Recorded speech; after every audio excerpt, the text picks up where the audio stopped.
Straight of Hormuz में एक बार फिर तनाव बढ़ गया है। एक जहाज पर हमले के बाद संयुक्त राष्ट्र की समुद्री एजेंसी ने जहाजों को निकालने का काम रोक दिया है। नमस्कार, मैं हूं आपके साथ ममता तिवारी और आप देख रहे हैं न्यूज 18 का डिजिटल प्लेटफॉर्म। जानकारी के मुताबिक हमला ओमान के तट के पास हुआ था। ब्रिटिश सेना ने बयान जारी कर जहाज को निशाना बनाए जाने के बारे में जानकारी दी थी।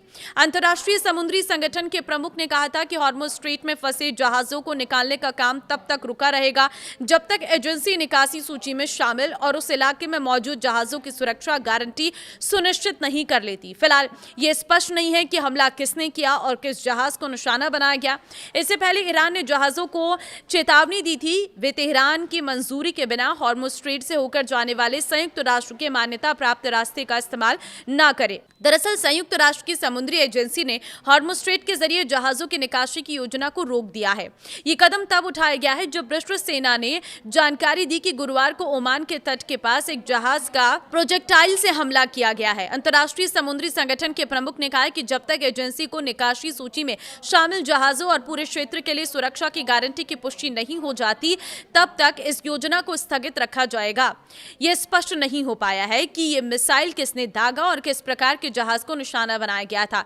यह हमला उस खबर के कुछ घंटे बाद हुआ है जिसमें कहा गया था कि ईरान ने बिना इजाजत हॉर्मुज स्ट्रेट से गुजरने वाले जहाजों को रोकने की धमकी दी थी।